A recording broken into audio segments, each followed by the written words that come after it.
Hello students, welcome to Genius Mentors. हम social science पढ़ रहे हैं क्लास 9th का, और उसके अंदर हम कंटेम्प्रेरी इंडिया 1 पढ़ रहे हैं। बुक है कंटेम्प्रेरी इंडिया 1, और कंटेम्प्रेरी इंडिया 1 के अंदर हम चैप्टर नंबर 1 कर रहे हैं, इंडिया, उसकी साइज और उसकी लोकेशन। ठीक है, ये उसी सीरीज में सेकंड लेक्चर है हमारा। पहला लेक्चर हम कर चुके हैं इसका ऑलरेडी, ठीक है, जो आपको हमारे यूट्यूब चैनल पे मिल जाएगा और हमारी ऐप पे भी मिल जाएगा। ठीक है, स्टार्ट करते हैं। तो पहले लेक्चर में हमने लोकेशंस को देख लिया था कि इंडिया की लोकेशन कहाँ पे है, इंडिया की एब्सोल्यूट लोकेशन कहाँ है, इंडिया की रिलेटिव लोकेशन कहाँ है। ठीक है, ये सारा देख लिया था। और ट्रॉपिक ऑफ कैंसर जो है इंडिया को मिडवे से पास करती है और उसकी लेंथ के अकॉर्डिंग 2 इक्वल पार्ट्स में डिवाइड करती है। ठीक है, तो ये सारा हमने लोकेशन से रिलेटेड पढ़ा। अब इसमें हम पढ़ेंगे साइज से रिलेटेड। इंडिया का जो साइज है वो कितना बड़ा है, ठीक है, बाकी कंट्री के कंपैरिजन में कैसा है, कितना बड़ा है, कौन से नंबर पे है, ये सारा का सारा हम इसमें पढ़ेंगे। ठीक है, तो size of India, size of India में पहले उसका लैंड मास देख लेते हैं कि लैंड मास कितना है इंडिया का। ठीक है, एग्जैक्ट फिगर टर्म में बात करेंगे हम 3.28 मिलियन स्क्वायर किलोमीटर। ठीक है, जैसे पहले लेक्चर में मैंने आपको बताया था, अपनी एनसीईआरटी ओपन कर लीजिए। एनसीईआरटी में ये सारी चीजें मेंशन है, कुछ नहीं मेंशन है तो उसको आप लिख लेना एनसीईआरटी में ये अपनी, या फिर अपनी कॉपी में साथ में उसको लिख लो। ठीक है, तो उसको एग्जैक्टली प्रिसाइजली हम बोलते हैं कि इंडिया का एरिया है 32,87,263 स्क्वायर किलोमीटर। ये एग्जैक्ट है। ठीक है, इसी को मिलियन स्क्वायर किलोमीटर में बदल के रख दिया गया है। 1 million is equal to 10 lakh, ये भी ध्यान रखना। 1 मिलियन 10 लाख के बराबर होता है। तो ये लैंड मास हो गया इंडिया का टोटल जितना है। India total area account for 2.4% of the total geographical area of the world. World का जितना भी एरिया है उसका 2.4% एरिया इंडिया के पास है, और वो 2.4% कितना है न्यूमेरिकल टर्म में, वो ये है। ठीक है, या फिर ये है, दोनों सेम ही चीज है। और इंडिया जो है वो वर्ल्ड की 7th लार्जेस्ट कंट्री है साइज के अकॉर्डिंग। ठीक है, कल हमने पढ़ा था, या मैंने आपको जब इंट्रोडक्शन में बताया था कि पॉपुलेशन के अकॉर्डिंग हम सेकंड नंबर पे हैं चाइना के बाद, लेकिन अगर एरिया देखा जाए टोटल हमारा एरिया कितना है, तो एरिया के अकॉर्डिंग हम 7th नंबर पे हैं। तो उससे पहले की 6 कंट्री है रसिया, सबसे बड़ी largest area wise country Russia है, then Canada, then USA, China, Brazil, Australia और इंडिया। ये कंट्री की रैंकिंग भी आपको याद होनी चाहिए, ये आपसे एमसीक्यू में भी पूछा जा सकता है। ठीक है, कनाडा और यूएसए जो है ये नॉर्थ अमेरिका कॉन्टिनेंट का पार्ट है, नॉर्थ अमेरिका। ठीक है, चाइना, रसिया, ठीक है, ये एशिया कॉन्टिनेंट का पार्ट है। ये मैं एक्स्ट्रा इंफॉर्मेशन आपको बता रहा हूं, एशिया। ठीक है, ब्राजील जो है वो साउथ अमेरिका कॉन्टिनेंट है। कल हमने पढ़े थे 7 कॉन्टिनेंट है, कल मतलब है कि लास्ट क्लास में हमने पढ़ा था 7 कॉन्टिनेंट है, तो साउथ अमेरिका एक कॉन्टिनेंट का पार्ट है ब्राजील। ऑस्ट्रेलिया खुद में कॉन्टिनेंट है, और इंडिया जो है वो भी एशिया कॉन्टिनेंट का पार्ट है। हालांकि इसमें से एक कंट्री रसिया ऐसी है जो एशिया कॉन्टिनेंट में भी आती है और यूरोप कॉन्टिनेंट में भी आती है। वो कभी हम जब हमारे सिलेबस में आएगा तो उसको हम पढ़ेंगे वहां पे डिटेल में। तो ये चीजें आपको ज्योग्राफिकल इंडिया का साइज के बारे में ध्यान रखनी है। ठीक है, और हमारे पास टोटल वर्ल्ड के अगर मैं बात करूं 4% वाटर रिसोर्सेज है।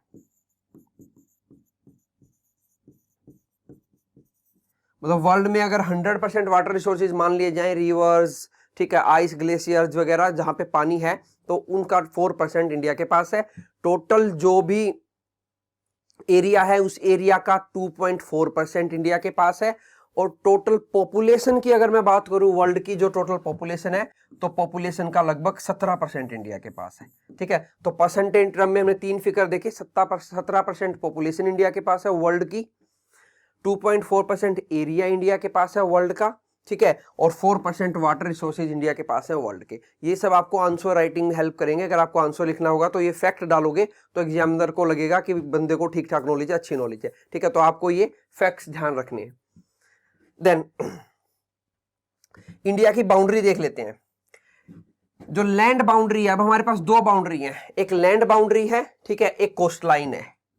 पहले तो दोनों में फर्क समझ लो, क्या है लैंड बाउंड्री और क्या कोस्ट लाइन है। लैंड बाउंड्री ये है जो आपको रेड या पिंक कलर से दिख रही होगी, ये वाली जो मैंने ड्रॉ भी कर दी है, ये सारी की सारी हमारी लैंड बाउंड्री है, मतलब यहां पे लैंड है, किसी न किसी कंट्री के साथ हम लैंड बाउंड्री शेयर कर रहे हैं। और जो ये यहाँ पे आपको दिख रही है ब्लू, ये सारी वाटर बाउंड्री है इंडिया की, ठीक है। तो इंडिया की टोटल वाटर बाउंड्री लगा लो, उसको ही हम कोस्ट लाइन भी बोल देते हैं। वाटर बाउंड्री को, कोस्ट लाइन को आप वाटर बाउंड्री भी बोल सकते हो। तो इंडिया की वाटर बाउंड्री है 7516.6 किलोमीटर, फैक्ट आपको एग्जैक्टली याद होना चाहिए। और इंडिया की लैंड बाउंड्री है 15,200 किलोमीटर, ये वाले, ये आपको याद होना चाहिए। दोनों को अगर आप ऐड करोगे तो ये हो जाएगी 22,716.6 किलोमीटर। ये तीनों के तीनों फैक्ट आपको याद होने चाहिए कि इंडिया की लैंड बाउंड्री कितनी है। लैंड बाउंड्री का मतलब दूसरी कंट्रीज के साथ लैंड बाउंड्री शेयर करता है, ठीक है। देन कोस्ट लाइन का मतलब है कि वाटर बाउंड्री, मतलब यहाँ ना कोई वाटर बॉडी है, हमने लास्ट लेक्चर में पढ़ा भी था। यहाँ अरेबियन सी है और यहाँ पे बे ऑफ बंगाल है, और ये दोनों अरेबियन सी और बे ऑफ बंगाल हमने पढ़ा था, इंडियन ओशियन का पार्ट है ये दोनों के दोनों। ये लक्षद्वीप है, ये आइलैंड है हमारे, छोटे छोटे आइलैंड। मैंने आपको बताया था कि वो लैंड का हिस्सा होता है जो चारों तरफ से पानी से घिरा होता है, ठीक है। इधर अंडमान एंड निकोबार है ये, ठीक है। तो India is bounded by young fold mountain in the north west. अब नॉर्थ वेस्ट देखते हैं इंडिया का, ये ज्योग्राफिकल ड्रॉ कर लिया हमने नॉर्थ, ठीक है। ये हो गया वेस्ट, ये हो गया ईस्ट, और ये हो गया साउथ। तो इसमें बता, India is bounded by young fold mountain in the north west, north and north eastern region. तो इंडिया के नॉर्थ वेस्ट में, यानी इस वाले हिस्से में, ठीक है, इंडिया के नॉर्थ वाले हिस्से में, इस वाले हिस्से में, और नॉर्थ ईस्टर्न इस वाले हिस्से में। ये नॉर्थ ईस्टर्न, ये नॉर्थ, और ये नॉर्थ वेस्ट, नॉर्थ वेस्ट, ये नॉर्थ, और ये नॉर्थ ईस्ट। इन तीनों हिस्सों में इंडिया में क्या है, वहां पे यंग फोल्ड माउंटेन। ये यंग फोल्ड माउंटेन क्या है, जिसको हम हिमालय के नाम से जानते हैं। अब इनको यंग फोल्ड माउंटेन क्यों बोला, क्योंकि ज्योग्राफिकली कोई भी फीचर अगर पैदा होता है, कोई रिवर बनती है, कोई पर्वत बनता है, कोई हिल बनती है, तो उसको बनने में सालों लगते हैं, ठीक है, हजारों करोड़ों साल लग जाते हैं। तो जो हिमालय है उसको ये माना जाता है कि वो यंग है, मतलब कुछ ही टाइम पहले बने हैं। फोल्ड माउंटेन है, फोल्ड माउंटेन तब बनते हैं जब दो क्रस्ट, ये हम पढ़ेंगे, लोअर क्लासेस में पढ़ भी चुके हैं, ठीक है। ज्योग्राफी में क्या होता है, जब दो कॉन्टिनेंट, जब यूरोप कॉन्टिनेंट, यूरोप का जो यूरोप और एशिया का कॉन्टिनेंट था जिसको बोलते थे यूरेशिया, यूरेशिया कॉन्टिनेंट जब इंडिया के प्लेट से टकराया था, ये आप लोगों ने ज्योग्राफी में पढ़ा होगा, जब दो प्लेट टकराई थी तो ऐसे यंग फोल्ड माउंटेन बनती है। इसको आप ऐसे समझ लो कि दो व्हीकल हैं जो दो जोर से आ रहे हैं और टकराएंगे तो एक दूसरे के ऊपर चढ़ जाएगा, तो वो जो ऊपर से चढ़ गया उसका मतलब वहां पे एक माउंटेन क्रिएट हो जाती है, ज्योग्राफिकल टर्म में अगर हम बात करें, ठीक है। थोड़ा सा और देखो कि सालों पहले ये माना जाता है कि यूरेशिया नाम का एक पूरा प्लेट था और इंडियन प्लेट यहां नीचे था। ये प्लेट क्या थी, पूरा एक ज्योग्राफिकल टर्म्स होती हैं, मतलब प्लेट्स जो है, वर्ल्ड जो है, जो पूरा अर्थ है वो माइनर और मेजर प्लेट्स से मिलके बना हुआ है, ठीक है। उसको हम बहुत डिटेल में नहीं पढ़ेंगे, बस आप इतना समझो कि जितनी भी अर्थ है, चाहे उस पर कोई वाटर बॉडी है या कॉन्टिनेंट है, नीचे प्लेट्स हैं, बड़ी बड़ी प्लेट्स हैं, वो प्लेट्स मूव करती हैं, उन्हीं के कारण अर्थक्वेक आता है। ये हमने लोअर क्लासेस में पढ़ा भी है सारा का सारा, ठीक है, और इसको आगे भी पढ़ेंगे। तो इंडियन प्लेट जो है वो ऐसे मूव की ऊपर की तरफ, और ये यूरेशियन प्लेट जो है इससे जाके टकराई थी। ये इंडियन प्लेट इससे जाके जब टकराई, तो ये जब टकराव हुआ तो यहाँ पे इस हिस्से पे, सारे के सारे हिस्से पे यहाँ पे माउंटेन्स बन गए, इनको बोला गया फोल्ड माउंटेन, ठीक है। और ये फोल्ड माउंटेन्स का नाम ही हिमालय है, और हिमालय आज भी बन रहा है, आज भी वो प्लेट एक दूसरे से टकरा रही हैं, ठीक है। और वो हमें पता नहीं लगता, इतना उनका टकराव जो है बहुत स्लो है, मतलब वैसे स्लो है लेकिन वो बहुत बड़ी है, तो टकराव की वजह से हिमालय जो है कॉन्स्टेंटली बनता जा रहा है। आज भी हिमालय जो है वो बन रहा है, अभी अपनी मतलब पूरा कंप्लीट नहीं हुआ है। जब तक वो प्लेट टकराती रहेंगी एक दूसरे से तो वो बनता रहेगा, ठीक है। तो यूरेशियन प्लेट से इंडियन प्लेट टकरा रही है, जिसके कारण यंग फोल्ड माउंटेन बनी है, और यंग फोल्ड माउंटेन को हिमालय बोलते हैं। और ये हिमालय जो है इंडिया के नॉर्थ वेस्ट में, नॉर्थ में और नॉर्थ ईस्ट में है।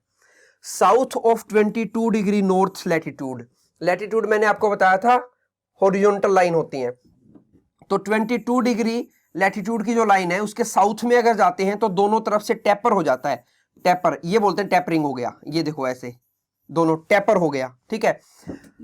It begin to taper and extend towards the Indian Ocean, और ये इंडियन ओशियन में बढ़ गया, नीचे ये सारा इंडियन ओशियन है, ये पूरा यहाँ इंडियन ओशियन है, और ये इंडियन ओशियन में बढ़ गया, और इंडियन ओशियन को दो हिस्सों में डिवाइड कर दिया, अरेबियन सी और बे ऑफ बंगाल, ठीक है। यही बात यहाँ बोली गई, divided it into two sea, Arabian sea on the west, west में अरेबियन सी आ गया, and bay of Bengal in the east, और ईस्ट में बे ऑफ बंगाल आ गया।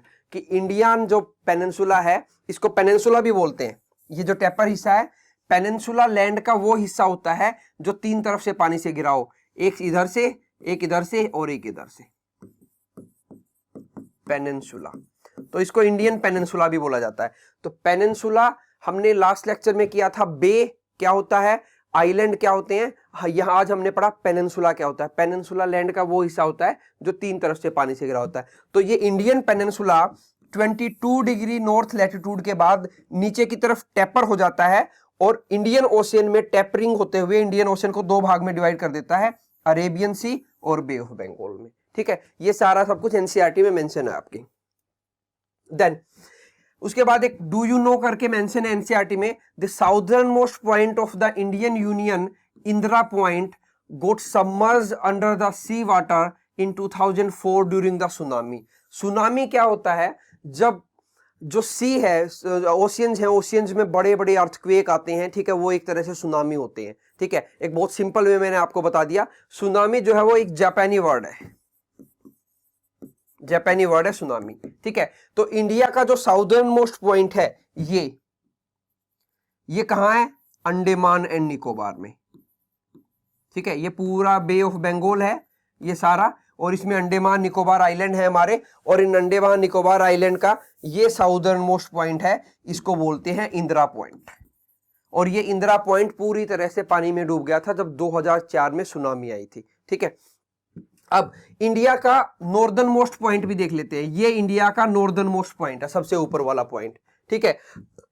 Southern most point of country is Pygmalion point और इंदिरा पॉइंट, इसको पेंगमिलियन point भी बोल देते हैं इस वाले को, और इंदिरा पॉइंट ही बोल देते हैं। है कहां पे ये, 6 डिग्री 4 मिनट लैटिट्यूड पे। ये मैंने लास्ट लेक्चर में बताया था कि इंडिया जो है कंट्री है, जो कंट्री का साउदर्न मोस्ट पॉइंट देखोगे तो वो 6 डिग्री 4 मिनट है, ठीक है। और मैंने बताया था इंडिया मेनलैंड का देखोगे तो वो 8 डिग्री 4 मिनट है, ठीक है। तो located in the Andaman and Nicobar, the southern most point of the mainland of India, India के मेनलैंड, ये मेनलैंड है, इसका साउदर्न मोस्ट पॉइंट, ये वाला पॉइंट साउदर्न मोस्ट पॉइंट, इसका नाम है कैप कैमोरिन। और ये कैप कैमोरिन कहां है, कन्याकुमारी नामक एक जगह पे, और ये कन्याकुमारी कहां है, तमिलनाडु में। तो जो साउदर्न मोस्ट पॉइंट है, साउथ में जो पॉइंट है, साउदर्न मोस्ट का मतलब होता है साउथ में, साउथ में इंडियन के मेनलैंड, ये मेनलैंड है, मेनलैंड में साउदर्न मोस्ट पॉइंट यहां पे है, कैप कैमोरिन नाम है इसका। ये एक्स्ट्रा इंफॉर्मेशन है, एनसीईआरटी में गिवन नहीं है, ठीक है, आप लिख सकते हो। और जो इंडिया का साउदर्न मोस्ट पॉइंट है उसको पेंगमिलियन पॉइंट या फिर इंदिरा पॉइंट बोलते हैं, और ये कहां है, अंडमान निकोबार में। अब इंडिया का नॉर्दर्न मोस्ट पॉइंट भी देख लेते हैं, ये इंडिया का नॉर्दर्न मोस्ट पॉइंट है, ठीक है, इसको बोलते हैं इंदिरा कोल, और ये जम्मू एंड कश्मीर में है। ये इंदिरा कोल, ये हो गया, ये इंदिरा कोल है, ये इंडिया का नॉर्दर्न मोस्ट पॉइंट है, ठीक है। एक इंडिया का साउदर्न मोस्ट पॉइंट है जो इंडिया के मेनलैंड का है, और एक टोटल इंडिया का साउदर्न मोस्ट पॉइंट है। तो साउदर्न मोस्ट में हमने 2 पॉइंट पढ़े, एक जो इंडिया का साउदर्न मोस्ट है वो अंडमान निकोबार में है, क्योंकि अंडमान निकोबार नीचे तक है, और इंडिया का जो मेन लैंड है जहां इंडिया का स्ट्रक्चर है मेन, वहां पे southern most point cap Comorin अलग से है, कन्याकुमारी जगह पे, और कन्याकुमारी जो है वो इंडियन स्टेट तमिलनाडु के अंदर आता है, ठीक है। तो ये सारा का सारा एनसीईआरटी में ये पूछा हुआ था, तो उससे रिलेटेड हमने ये किया। तो नेक्स्ट आ गया longitudinal, latitudinal and longitudinal extent of the mainland is 30 degree. अब ये लॉन्गिट्यूड मैंने आपको बताया था कि लॉन्गिट्यूड ये होता है लंबा, और लैटिट्यूडनल ये हो जाएगा ऐसे, ठीक है।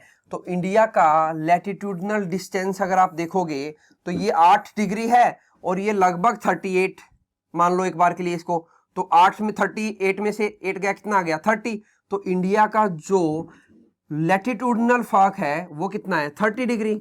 अब लॉन्गिट्यूडनल देख लो, लॉन्गिट्यूड ऐसे है तो ये इधर से और यहां तक देख लो, ये लगभग 68 है और ये लगभग 98 मान लो इसको, ठीक है, कैलकुलेशन को इजी करने के लिए। तो ये कितना हो गया, ये डिफरेंस भी 30 हो गया, तो ऐसे भी इंडिया का 30 डिग्री है। तो यही इसने बोला है कि लैटिट्यूडनल एंड लॉन्गिट्यूडनल एक्सटेंट जो है इंडिया का वो लगभग 30 डिग्री है दोनों ही केस में, ठीक है। Despite this fact east west extend appear to be smaller than north south extend.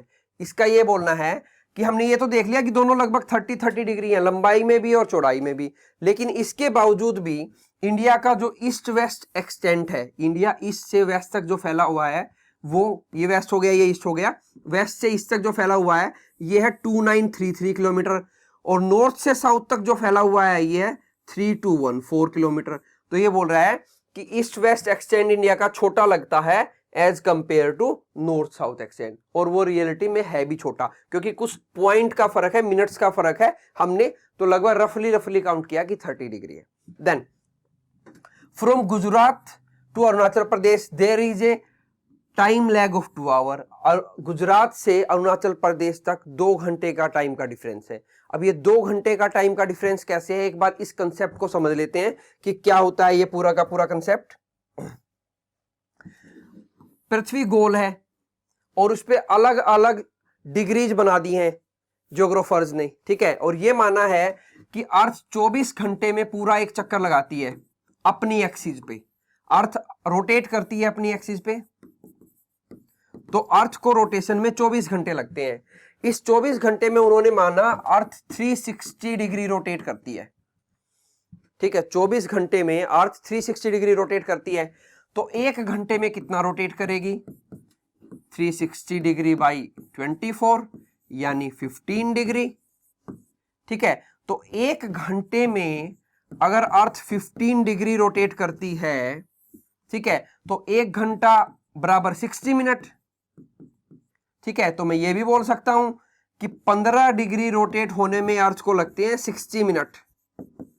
तो 1 डिग्री रोटेट होने में अर्थ को कितना लगेगा टाइम, डिवाइड बाई 15, 15 चौके 60, तो 1 डिग्री रोटेट होने में अर्थ को लगेंगे 4 मिनट। इतना समझ में आ गया कि 1 डिग्री रोटेट होने में अर्थ को 4 मिनट लगेंगे। अब हमारे कंसेप्ट पे आओ, यहां से और यहां तक है 30 डिग्री, तो 30 डिग्री रोटेट होने में कितना टाइम लगेगा, इंटू 4 यानी 120 मिनट। ये निकाला कैसे, क्योंकि अभी हम ऊपर करके आए हैं कि 1 डिग्री रोटेट होने में 4 मिनट लगते हैं, तो 1 डिग्री में 4 मिनट लगेंगे, तो 30 डिग्री का फर्क है दोनों तरफ, तो 30 डिग्री में कितने लगेंगे, 4 से मल्टीप्लाई कर दो, 120 मिनट। इसलिए गुजरात और अरुणाचल प्रदेश के बीच में 2 घंटे का गैप है, ठीक है। नेक्स्ट चलते हैं, time along the standard meridian of India. अब ये स्टैंडर्ड मेरिडियन ऑफ इंडिया क्या है, पहले ये समझो। एक तो हमने कल पढ़ा था ग्रीनविच मीन टाइम, जो प्राइम मेरिडियन से होके गुजरता है।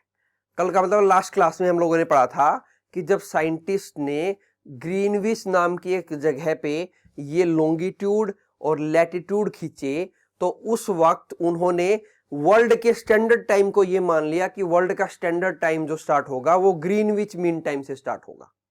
अब बाकी कंट्रीज ग्रीनविच मीन टाइम को अपना रेफरेंस मानते हुए जितना डिग्री आगे हैं या जितना डिग्री पीछे हैं उसके हिसाब से वो अपना टाइम कैलकुलेट कर लें। अब हर एक कंट्री का भी ये है कि हर कंट्री के अंदर अलग अलग लॉन्गिट्यूड है। अब इंडिया के अंदर भी बहुत सारे लॉन्गिट्यूड हैं। अब इतने सारे लॉन्गिट्यूड पे हर एक लॉन्गिट्यूड पे अलग प्लेस है। यहां गुजरात है, ठीक है, थोड़ा सा यहां हो गया मध्य प्रदेश हो गया, थोड़ा सा आगे आओगे झारखंड हो गया, तो अलग अलग लॉन्गिट्यूड्स पे अलग अलग प्लेसेस हैं। तो ऐसे तो अलग अलग हर एक प्लेस पे अलग टाइम होगा। तो इसके लिए हर एक कंट्री ने क्या किया, अपना एक स्टैंडर्ड मेरिडियन चुन लिया। जैसे प्राइम मेरिडियन था वर्ल्ड का स्टैंडर्ड, तो हर एक कंट्री ने अपना एक चुन लिया स्टैंडर्ड। किसी ने अपना एक चुना, किसी ने मल्टीपल चुन लिए। तो इंडिया ने अपना एक चुन लिया और उस एक का नाम है 82 डिग्री 30 मिनट एग्जैक्ट ईस्ट, और इसको बोलते हैं स्टैंडर्ड मेरिडियन ऑफ इंडिया। समझ में आ गया। अब अब स्टैंडर्ड मेरिडियन ऑफ इंडिया को रेफरेंस पॉइंट मान के इंडिया के इधर और इधर बाकी टाइम को कैलकुलेट कर लिया जाता है। और ये जो स्टैंडर्ड मेरिडियन है इंडिया का, ये इंडिया के 5 स्टेट से होके गुजरता है। ये नोट डाउन कर लेना, इंपॉर्टेंट है।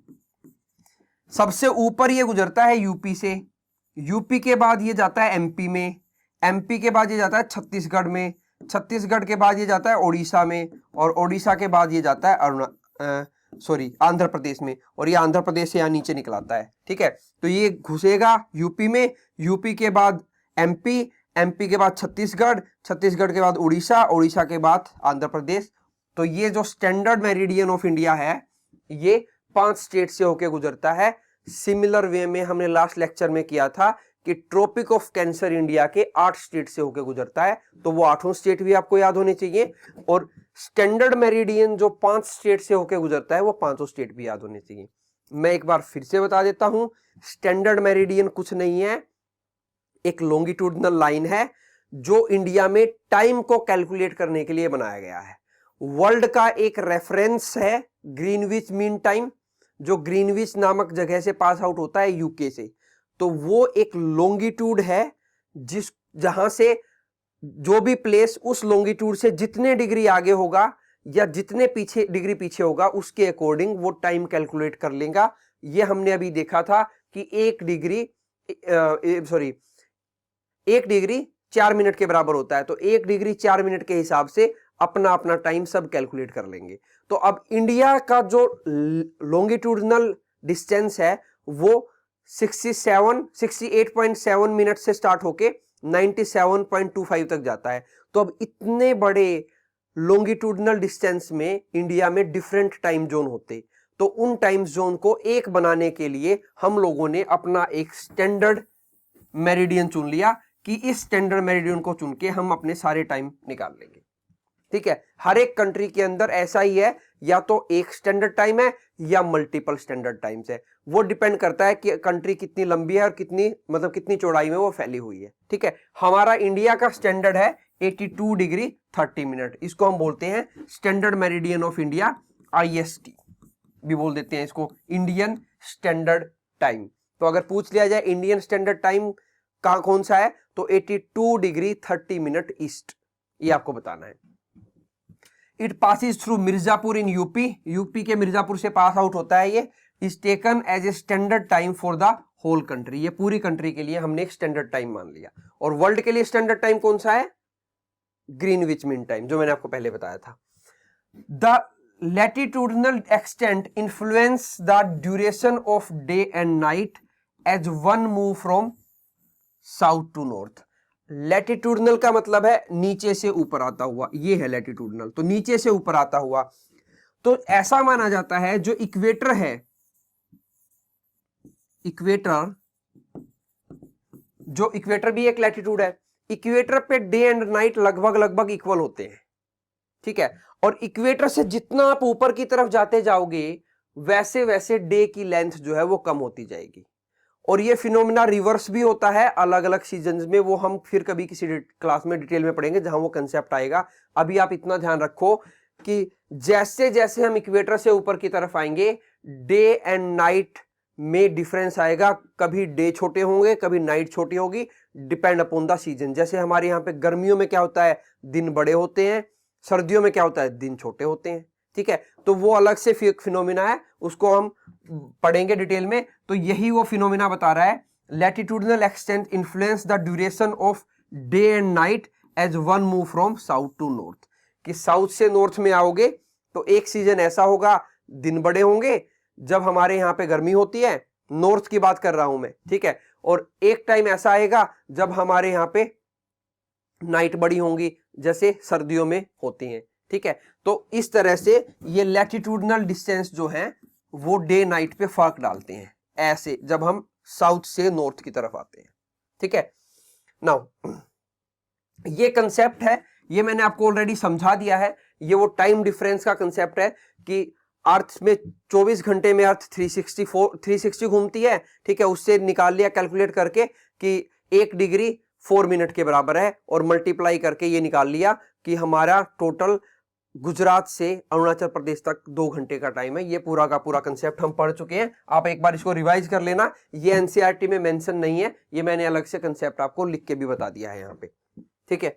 Now why 82 degree 30 minute east has been selected as the standard meridian of India? Why is the difference between the duration of day and night hardly felt at Kanyakumari but not so in the Kashmir?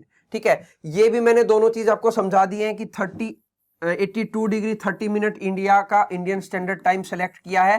क्यों? वो लगभग India के बीच में है, इसलिए ये इसका reason है कि वो लगभग इंडिया के बीच में है, इसलिए इंडिया का जो लॉन्गिट्यूडनल एक्सटेंड है उसके लगभग बीच में आता है, इसलिए इसको इंडियन स्टैंडर्ड टाइम हम लोगों ने लिया है। दूसरा ये पूछ रहा है कि difference between the durations of day and night hardly felt at Kanyakumari, Kanyakumari पे कम क्यों होता है? वो भी मैंने बताया कि जैसे जब हम, ये होता है कि इक्वेटर पे डे एंड नाइट लगभग इक्वल होते हैं, तो कन्याकुमारी इक्वेटर के पास में है, तो इसलिए वहां पे हमें हार्डली महसूस होता है कि डे और नाइट के टाइम में चेंज हुआ, गर्मी और सर्दी में दोनों में लगभग बराबर होते हैं। लेकिन जैसे जैसे हम इक्वेटर से दूर जाते जाते हैं वैसे वैसे डे एंड नाइट का डिफरेंस जो है वो हमें महसूस होता जाता है, ठीक है। डे, एक सीजन ऐसा होगा डे बड़े होंगे, एक सीजन ऐसा होगा नाइट बड़ी होगी, जैसे ही हम इक्वेटर से ऊपर की तरफ मूव करते जाएंगे। और कन्याकुमारी बिल्कुल इक्वेटर के पास में है, इसलिए वहां पे वो चीजें हमें महसूस नहीं होती, ठीक है।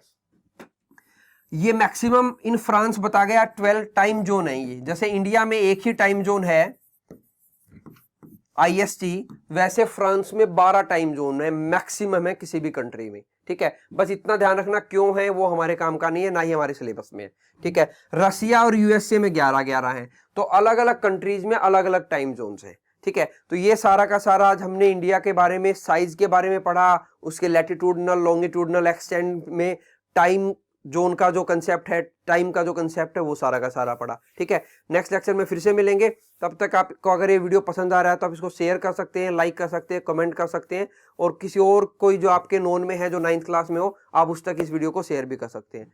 Thank you so much.